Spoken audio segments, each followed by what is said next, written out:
As 8 coisas que Cristo realizará.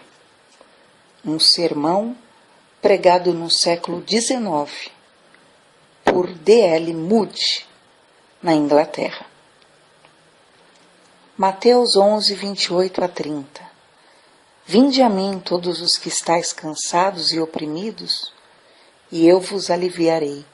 Tomai sobre vós o meu jugo e aprendei de mim, que sou manso e humilde de coração, e encontrareis descanso para as vossas almas, porque o meu jugo é suave e o meu fardo é leve.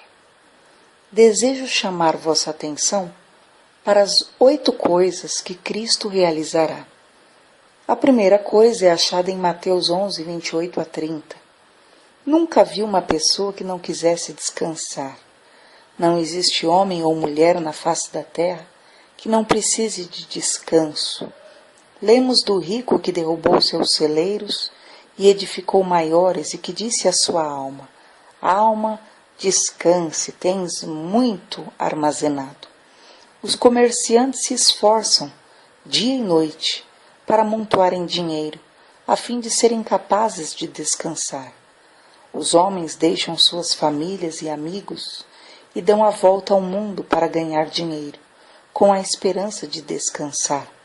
Os marinheiros enfrentam as ondas e ficam longe de casa durante meses para conseguirem dinheiro, a fim de que ele os leve ao descanso. De fato, se o descanso estivesse no mercado para ser comprado, haveria centenas de pessoas em Londres que o comprariam, até mesmo por preços muito altos. Mas ainda que o dinheiro não o possa comprar, ao crer na palavra de Deus, podemos obtê-lo sem dinheiro e sem preço. Vinde a mim, todos que estáis cansados e oprimidos, e eu vos aliviarei.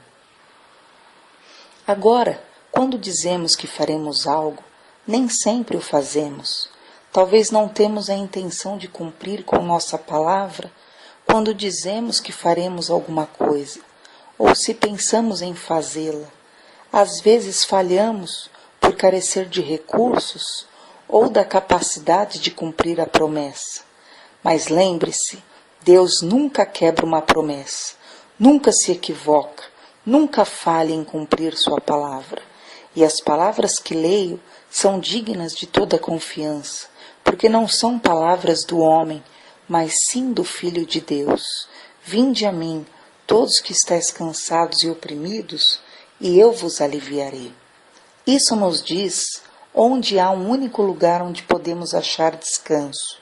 Não existe outro lugar que um homem possa ter a possibilidade de achar descanso para a sua alma. Lembre-se de que não é através de algum credo, não é através de alguma igreja ou através de alguma doutrina determinada, mas sim através de Cristo. Vinde a mim. É andando com Cristo, pessoalmente, que então conseguimos a paz e o descanso da alma. 1. Cristo nos dará descanso e paz. Em João 14, 27, há uma promessa que é muito preciosa para mim. Cristo disse: deixo-vos a paz, a minha paz vos dou, não vô-la dou como o mundo a dá. Não se turbe o vosso coração, nem se atemorize. Eu vou para o Pai, mas não vou tirá-los minha paz. Minha paz vos dou. Minha paz os dou. Note essa expressão. Minha paz vos dou. Muitas pessoas buscam sua paz em fontes mundanas e quando a encontram não a possuem, porque o diabo pode brincar com os sentimentos dos homens como o homem pode tocar uma harpa e nos enganar de muitas formas. Mas se recorremos a Cristo em busca da paz, obteremos o que queremos, obteremos descanso para a alma, mas até que cheguemos a Ele, não a conseguiremos. Há muitas coisas que alteram nossa paz, mas não há nada que possa alterar a paz de Deus. Se pudéssemos agarrar uma ilha e colocá-la no meio do Oceano Atlântico, Isso faria uma grande comoção neste mundo, mas não creio que Deus seria abalado em seu trono eterno por isso. Não alterariam os céus, altos e elevados em cima da terra. Tenhamos, pois, a paz de Deus e teremos descanso. Então disse: Tenho-vos dito isto, para que o meu gozo permaneça em vós. O gozo de Cristo não é o nosso. Quando temos um encontro particular com Cristo e nossas almas permanecem nele, então obtemos descanso, paz e gozo. Este é um descanso que ninguém pode mudar, uma paz que flui como um rio e um prazer eterno. 2. Cristo não rejeitará a ninguém e receberá todos que se achegarem a ele. Agora, vamos à segunda coisa que ele fará e que se acha em João 6,37. Parece-me que alguns dirão: se eu fosse suficientemente bom para ir, iria e conseguiria esse descanso, paz e gozo. Mas, se lemos o versículo que menciono anteriormente, encontrará que o que vem a mim, de maneira nenhuma o lançarei fora. Sem dúvida, isso é amplo, não? Não importa se é um homem ou uma mulher, não importa quais sejam suas tribulações, suas penas, seus pecados, se você for diretamente ao Mestre, ele não lhe lançará fora. Venha, pois, pobre pecador, venha tal como está, e aceite a palavra dele. Havia um jovem pródigo e desenfreado que se juntou a uma de nossas reuniões. O curso que ele seguia era diretamente para a ruína, mas o Espírito de Deus começou a trabalhar nele. Enquanto eu estava conversando com ele e me esforçando para levá-lo até Cristo, citei esse versículo, mostrei-o e dirigi a mente dele de modo direto por muito tempo, e ao final pareceu que a luz entrava na sua mente e achava consolo. Assim que lhe disse aquele versículo, ele se apegou a ele. Depois que foi em direção à sua casa, o diabo foi ao encontro dele. A meu ver, não creio que haja alguma pessoa que comece a se dirigir a Cristo sem que o diabo se esforce de alguma maneira em entrar em contato com essa mesma pessoa e fazê-la tropeçar. E ainda depois que a pessoa clame a Cristo, vem o diabo e se responsabiliza em atacá-la com dúvidas e fazê-la crer que existe algo falso nisso. Assim, Satanás foi ao encontro desse jovem e lhe sussurrou: como você sabe que essa é uma tradução correta desse versículo? Isso o levou, durante um instante, a um ponto morto e voltou a jogar-lhe na escuridão. Mas ele lembrou-se do que eu havia dito, que havia se apegado àquele texto, e depois que Satanás pôs essa dúvida em sua cabeça, se apegou ainda mais ao versículo, mas não teve paz até as 2 horas da madrugada. Então disse para si mesmo: vou acreditar no versículo, e se não é a tradução correta, quando eu me apresentar perante o tribunal de Deus, lhe direi que não sabia que estava errado, porque não entendo nem grego nem latim. O que vem a mim, de maneira nenhuma lançarei fora. Se você quiser ir a ele, tenho autoridade de Deus para dizer para você que Cristo o receberá hoje.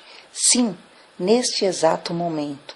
Os reis e príncipes deste mundo, quando enviam convites, enviam aos ricos, aos poderosos, aos sábios e aos nobres. O Senhor, quando estava sobre a terra, chamava ao seu redor as pessoas mais pobres e humildes.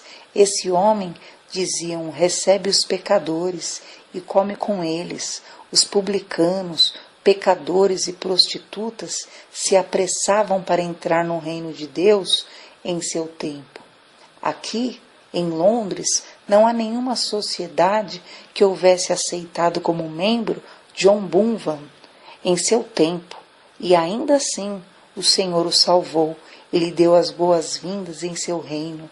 Existem pessoas pobres, perdidas, bêbadas, expulsas de casa por seus pais, abandonadas por seus amigos, mas mesmo elas o Senhor recebe. Assim, quem escuta a sua palavra hoje e aceita seu convite, o que vem a mim de maneira nenhuma lançarei fora, mas às vezes você diz que precisa primeiramente se livrar dos seus pecados e então recorrer a Deus. Isso seria como um homem que estivesse morrendo de escarlatina e dissesse: é melhor eu esperar a febre passar antes de ir ao médico. É exatamente por ser pecador e não poder se livrar dos seus pecados que você precisa de um Salvador.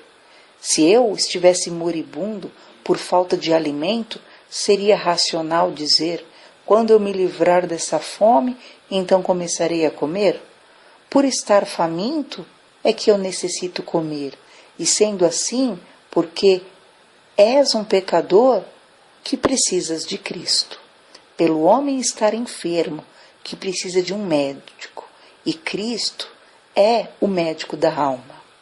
Terceiro, Cristo nos fará limpos. Em Lucas 5, 12, 13, lemos sobre o leproso que vai até Cristo. E aconteceu que quando estava numa daquelas cidades, eis que um homem cheio de lepra, vendo a Jesus, prostrou-se sobre o rosto e rogou-lhe, dizendo: Senhor, se quiseres, bem podes limpar-me. E ele, estendendo a mão, tocou-lhe, dizendo: Quero ser limpo. E imediatamente a lepra o deixou. Essa é outra coisa que Cristo quer fazer, a qual chamarei atenção. Se existe alguma pessoa aqui cheia de lepra do pecado, se ela quer ir ao Mestre e contar-lhe todo o seu caso, ele dirá o mesmo que disse ao leproso: quero que sejas limpo. E a lepra de seus pecados desaparecerá. O único que pode perdoar seus pecados é o Senhor Jesus Cristo. Medite nas palavras do Senhor mais uma vez: quero ser limpo. E então, junte isso ao outro versículo: o que vem a mim, de maneira nenhuma o lançarei fora. Os banidos pelo diabo.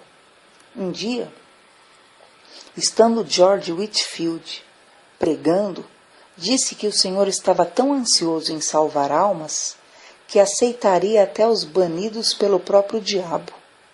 Lady Huntingdon o repreendeu, dizendo que ele não devia fazer afirmações assim. Um pouco mais tarde, no entanto, veio ouvir sua pregação uma pobre mulher, um verdadeiro refúgio. Estava sobrecarregada por uma profunda convicção de pecado, e pouco a pouco achou paz em seu Salvador e foi recebida ali mesmo no reino de Deus.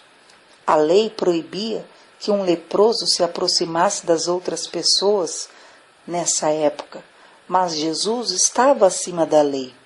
A lei veio por Moisés, mas a graça e a verdade vieram por Jesus Cristo. Sendo assim, se existe algum pecador aqui, receba este versículo e guarde-o em sua mente, que o pobre leproso foi a Cristo. Logo, você poderá fazer um intercâmbio maravilhoso hoje. Poderá ter saúde no lugar da enfermidade. Poderá se livrar de tudo que é vil e detestável aos olhos de Deus. O Filho de Deus vem e lhe diz: vou limpar-lhe da lepra e dar-lhe a saúde em troca. Vou tirar essa terrível enfermidade que destrói seu corpo e sua alma, e lhe darei minha justiça no lugar, vestir-lhe-ei com as roupas da salvação.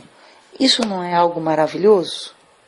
Quarto, Cristo dará testemunho que pertencemos a Ele. Depois que o homem é salvo, a confissão é do próximo passo. Somos limpos no sangue do Cordeiro. E o que temos de fazer depois é abrir nossas bocas. Temos de confessar a Cristo aqui, neste mundo, nas trevas, e falar aos demais do seu amor. Não temos razão para nos envergonharmos do Filho de Deus. Um homem considera uma grande honra se consegue uma vitória que faça com que seu nome seja mencionado no parlamento, na presença do rei e de sua corte. É uma grande honra, Na China, lemos que a maior ambição de um soldado triunfante é ter seu nome escrito no palácio do Templo de Confúcio. Pensemos agora em ter o nome mencionado no reino dos céus, pelo Príncipe da Glória, pelo Filho de Deus, porque você o confessa aqui na terra. Você confessa que pertence a Ele aqui. Ele vai confessar que você é dele lá. Se desejar ser levado à luz da liberdade, tem que se dar o primeiro passo e se colocar ao lado de Cristo. Temos conhecido muitos cristãos que vão apalpando as trevas e nunca recebem a clara luz do reino, porque estão envergonhados para confessar o Filho de Deus. Não tenham vergonha, cristãos, que os seus amigos e mesmo seus inimigos saibam que vocês estão do lado de Deus. Quinto lugar, Cristo nos fará pescadores de homens. Creio que existem muitos cristãos que foram avisados para dizer: quero fazer algum trabalho para Cristo. Bom, Cristo diz: vinde após mim e eu os farei pescadores de homens. Mateus 4,19 e Marcos 1,17. Não existe cristão que não possa trazer alguém ao Salvador. Cristo disse: e eu, quando for levantado da terra, todos atrairei a mim. João 12,32. E o nosso dever é exatamente esse: levantar a Cristo e viver para Ele. Você pode pregar com a eloquência do anjo Gabriel, mas se vive como um demônio, sua pregação não servirá para nada. Não importa quão eloquente você seja e quão charmosa seja a linguagem que usa, sua pregação não servirá para nada. Não vale nada seguir a este homem ou aquele. Siga a Cristo e somente a Ele. Ele é quem diz que nos fará pescadores de homens. Duvido que Pedro tenha pescado tantos peixes em um dia como pescou homens no dia de Pentecostes.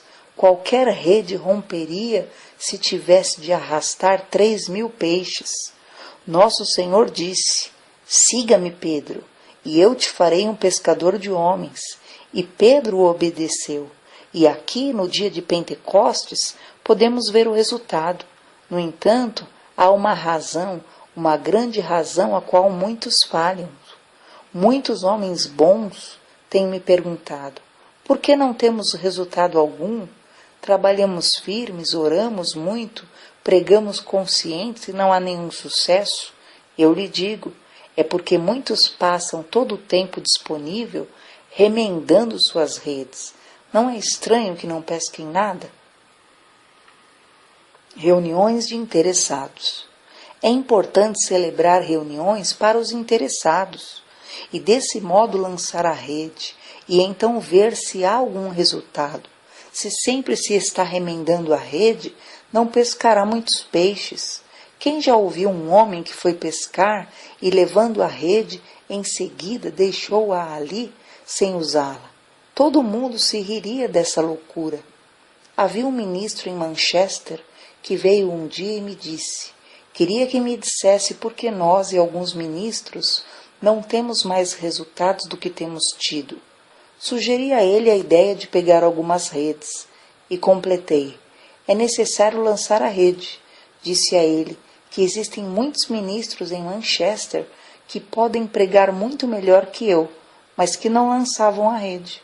Muitas pessoas têm objeções às reuniões, aos interessados, mas eu insisti sobre a importância das mesmas. E o ministro respondeu: nunca lancei a rede. Vou tentar no próximo domingo. Ele o fez e 8 pessoas interessadas, ansiosas, foram ao seu estudo. No domingo seguinte, vieram me ver e me disseram que nunca haviam tido um domingo tão maravilhoso e abençoado em sua vida. A próxima vez que foi lançada a rede, havia 40 pessoas, e quando veio me ver novamente na casa de ópera, em que eu pregava outro dia, me disse alegre: Mudvi, tive 800 conversões o ano passado. É um grande erro começar sem lançar a rede. Portanto, amigos, se quiserem pescar homens, é necessário lançar a rede.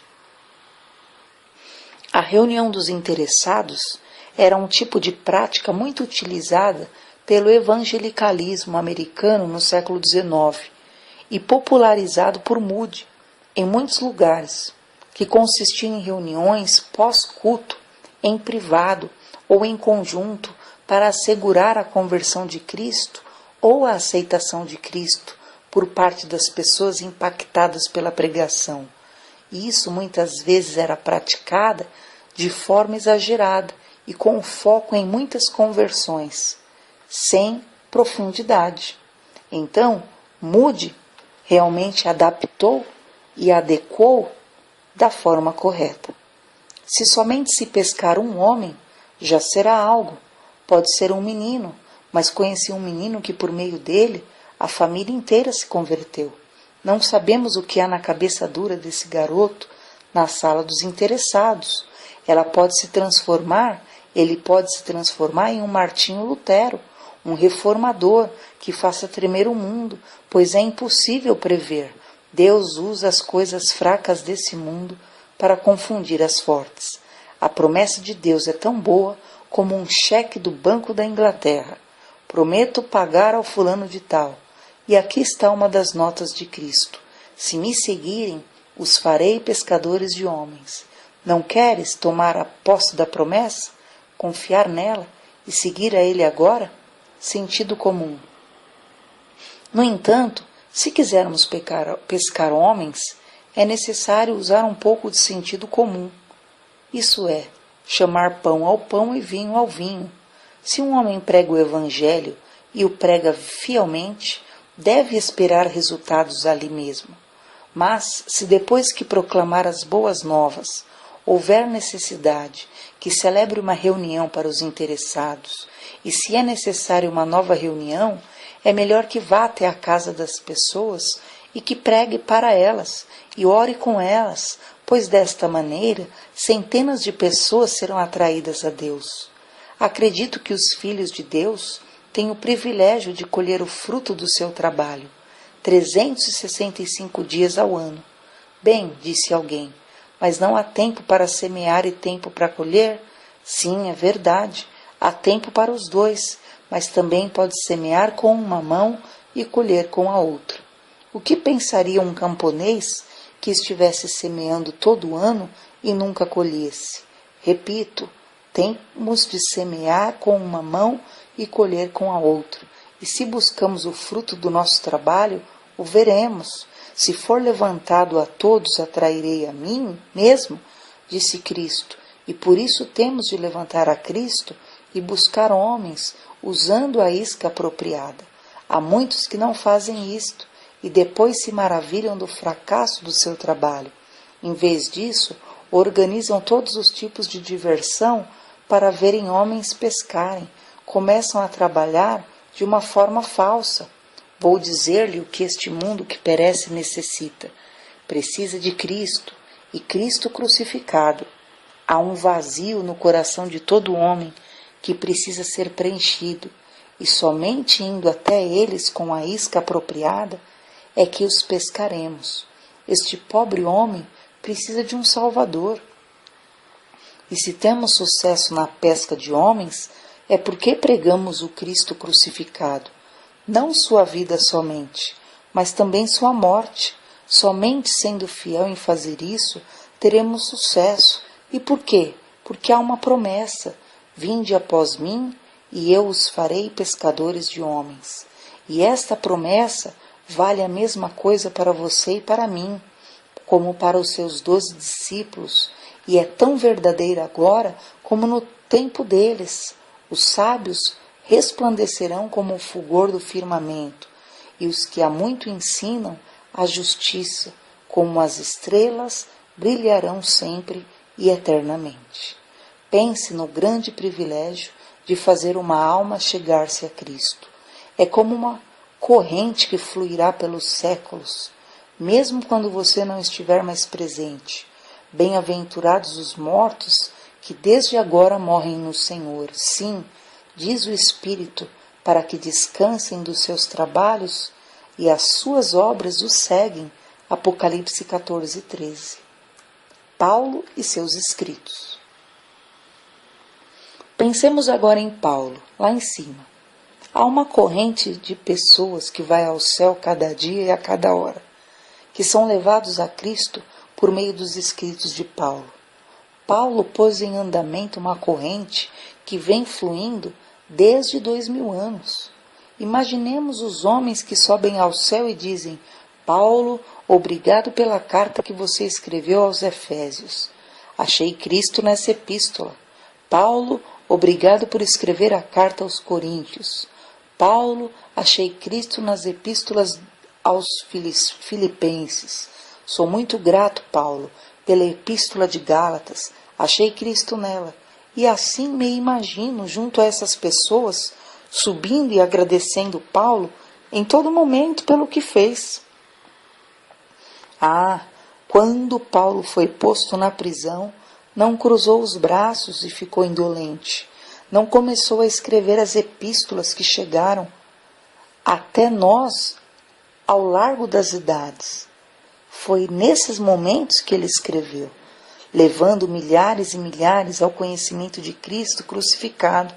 Sim, disse Cristo também a Paulo: te farei um pescador de homens, se vens após mim. E Paulo ainda segue pescando almas desde então. O diabo pensava que havia trabalhado com astúcia quando colocou Paulo na prisão, mas estava muito equivocado, pois deu um passo em falso, pelo menos dessa vez. Não tenho dúvidas de que Paulo deu graças a Deus a partir da prisão de Filipos, dos açoites e do encarceramento. Tenho certeza que nunca saberemos, antes de chegar ao céu, as lições que os que estavam ao redor puderam ter com esta prisão. Sexto, Cristo não nos deixará órfãos. Achamos em João 14:18, não vos deixarei órfãos. Para mim, este é um doce pensamento que Cristo não nos tenha deixado sozinho nesse escuro deserto aqui.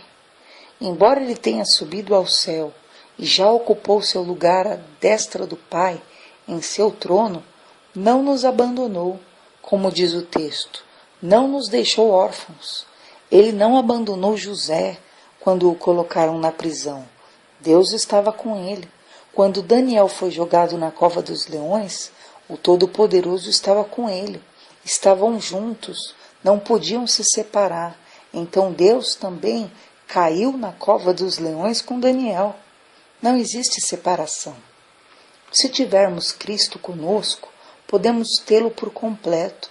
Não pensemos no quão fracos somos. Elevemos os nossos olhos a Ele e pensemos nele como nosso irmão mais velho, que tem dado todo o poder, porque lhe foi dado todo o poder nos céus e na terra. Disse Jesus: eis que estou convosco todos os dias, até a consumação dos séculos. Mateus 28:20. Alguns amigos e filhos podem nos deixar, e é muito triste um momento quando um membro de nossa família se vai para um país distante, por exemplo, a Austrália. Mas graças a Deus, um cristão e Cristo nunca estarão separados. Ele está conosco aqui e nós estaremos com Ele pessoalmente. Estaremos com Ele e o veremos em sua formosura logo. No entanto, não somente Ele está conosco, mas também nos deixou o seu Espírito Santo, o qual nos diz todas as coisas. Damos honra ao Espírito Santo porque reconhecemos que está aqui no meio de nós. Ele tem poder para dar vista ao cego, liberdade ao cativo e abrir os ouvidos do surdo para que possamos ouvir as gloriosas palavras do Evangelho. Sétimo, Cristo nos ressuscitará no último dia. Sendo assim, há outra coisa que Ele fará, segundo João 6,40, e no capítulo aparece 4 vezes, e eu o ressuscitarei no último dia. Acho doce a ideia de ter um Salvador que tenha poder sobre a morte. Meu bendito Mestre tem as chaves da morte e do inferno. Eu sinto muito pelos incrédulos e infiéis, pois eles não têm esperança de uma vida eterna. Mas todo filho de Deus pode abrir esse capítulo e ler a promessa em seu coração, saltar de prazer em fazer isso. Em geral, os comerciantes colocam os melhores produtos na vitrine, para que todos vejam sua qualidade. O mesmo aconteceu quando Cristo esteve nesta terra e nos deu uma amostra do que ele podia fazer. Temos, por exemplo, os casos da filha de Jairo, do filho da viúva e de Lázaro. Ele ressuscitou os três para afastar toda dúvida que pudesse restar em nosso coração. Que obscuro e sombrio seria este mundo se não tivéssemos esperança de ressuscitar. No entanto, quando colocamos os nossos filhinhos em um túmulo, ainda que seja com peso e dor no coração, não é sem esperança. Vimos sua luta terrível com a morte, vimos sua partida, mas há uma estrela que ilumina as trevas. O pensamento de que, ainda que o laço feliz tenha sido rompido na terra, voltará a ser refeito ali, em um mundo de luz celestial, mesmo tendo perdido um ser querido, regozije-se ao ler o que Jesus fará. Os que morrerem em Cristo voltarão a ser recobrados mais tarde. As trevas se dissiparão e a luz da manhã da ressurreição cairá sobre nós. Há um só curto tempo de espera, e logo ouviremos a voz, mesmo no túmulo, daquele que disse: eu o ressuscitarei no último dia. Esta é uma promessa preciosa. 8º, Cristo fará que estejamos com Ele na glória. Vejamos agora outra coisa que Ele fará em João 17:24.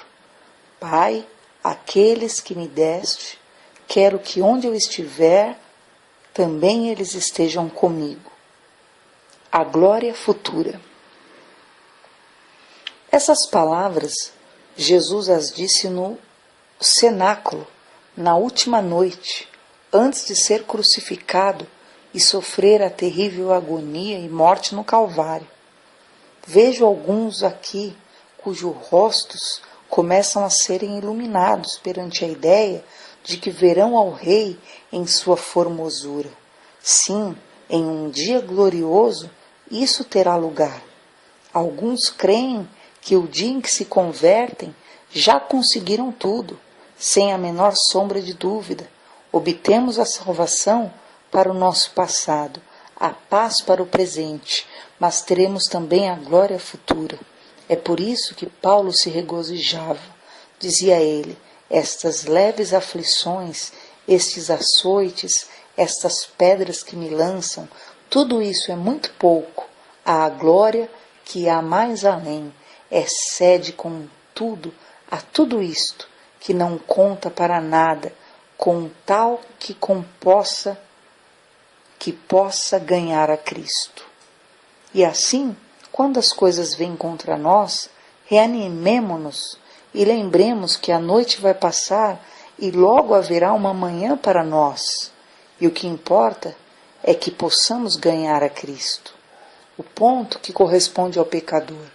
Falta somente um ponto às 8 coisas que vimos. Consideramos as coisas que Cristo fará, dar-nos-á descanso, não rejeitará a ninguém, receberá a todos que se alegrarem com Ele, nos fará limpos, dará testemunho que pertencemos a Ele, nos fará pescadores de homens, não nos deixará órfãos, nos ressuscitará no último dia e fará que estejamos com Ele na glória. Os pecadores hão de dizer: levantar-me-ei e irei ao meu Pai. Quem quer dizer isso hoje? Quem quer ir a Deus como foi o filho pródigo? Posso vê-lo daqui. Ele está olhando em direção ao horizonte, às colinas distantes, onde aparece a casa do Pai, que abandonou, e sabe que ali seu Pai amoroso, com a cabeça branca, o está esperando. O filho diz para si mesmo: estou perecendo aqui de fome, enquanto na casa de meu pai há abundância de pão. Me levantarei e irei ao meu pai. Esse foi um momento decisivo da sua vida. Não é algo glorioso? Quando o Sr. Spurgeon pregava outro dia, em West End, fez um resumo das coisas que o público tinha ouvido falar antes. Alguns, lhe disse, haviam pisado por cima das orações dos fiéis mestres da escola dominical, que lhes suplicavam com lágrimas e que iam às casas para falar com elas.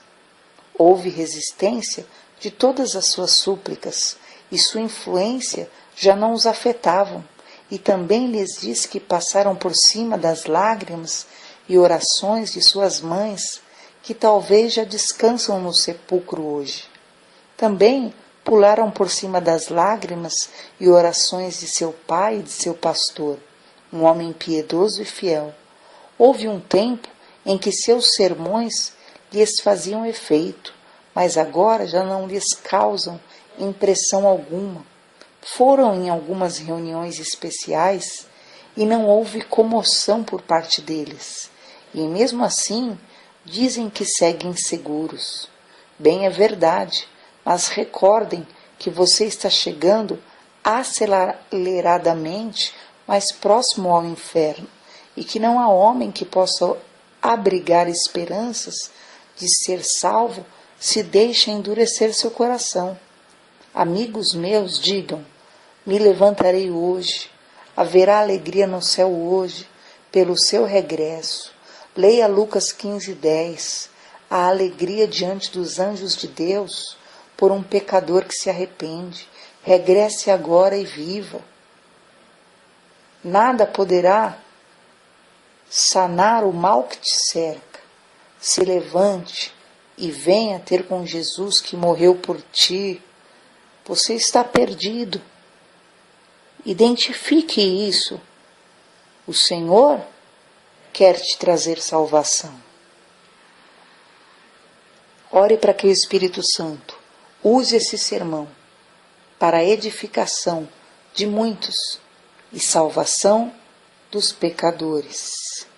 Sermão especial: as 8 coisas que Cristo realizará, de Moody.